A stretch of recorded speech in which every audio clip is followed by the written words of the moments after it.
네, 오늘의 특징주 살펴보겠습니다. 지난 밤 사이 최고 하락한 종목입니다. 복제약 제조 전문 기업인 밀란, 그리고 석유와 가스 및 화학 관련 기업인 옥시덴탈, 네, 그리고 가축과 유제품 등을 위한 건강 진단 제품과 서비스를 제공하는 아이덱스랩 등이 보이고요. 최고 상승 종목들에는 식료품 유통기업인 크로거, 바이오테크 기업 리제네론, 다양한 맛과 향을 개발하는 IFF 등이 보입니다. 그럼 첫 번째 소식입니다. 첫 번째 소식은 쉐이크쉑인데요. CNBC에 의하면 4일 시장 발표 마감한 후 3분기 실적은 견실했지만 동일 매출이 시장의 예상치인 2.5% 상승에 못 미치는 2% 성장으로 나타났습니다.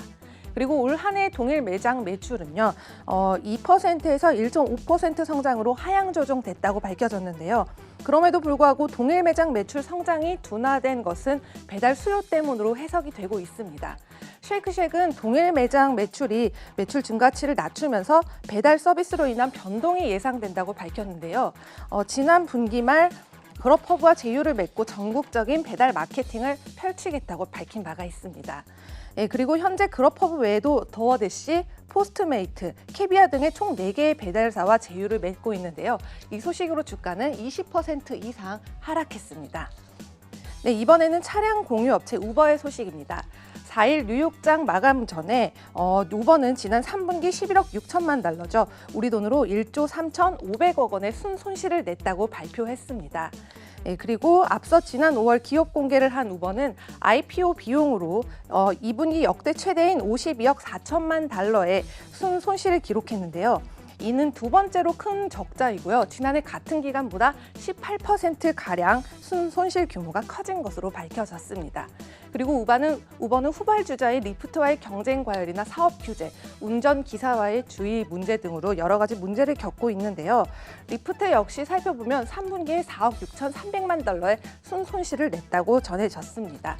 그리고 지난해 분기에는 2억 4,920만 달러죠. 이에 순손실보다 적자 폭이 2배 가까이 커졌다고 전해졌습니다. 다만 우버의 3분기 매출은 31% 증가한 38억 1천만 달러였고요. 음식 배달 서비스인 우버이츠와의 화물 운송 등의 이용자가 늘어난 덕분에 36억 달러를 웃도는 매출을 달성했습니다. 월스트리트 저널은 우버의 많은 사업 부분이 수십억 달러의 분기별 손실을 어떻게 순이익으로 바꿀 수 있을지 의문이 제기되고 있다고 전해졌는데요. 이에 주가는 10% 이상 하락했습니다. 네, 이번 소식은 코치와 케이트 스페이스 등의 브랜드를 소유하고 있고요. 미국 패션 브랜드의 모회사인 테이프스트리입니다. 네, 5일 뉴욕 시장 재장 전에 발표된 9월 말 분기 실적이 시장의 예상치를 뛰어넘는 결과를 보였습니다. 네, 그리고 중국과 유럽에서 고가의 핸드백이나 의류 분야의 수요가 북미 지역의 침체를 상쇄하면서 견실한 실적을 냈다고 하는데요. 그동안 글로벌 시장으로 확장하려고 많은 투자를 했다고 전해졌습니다.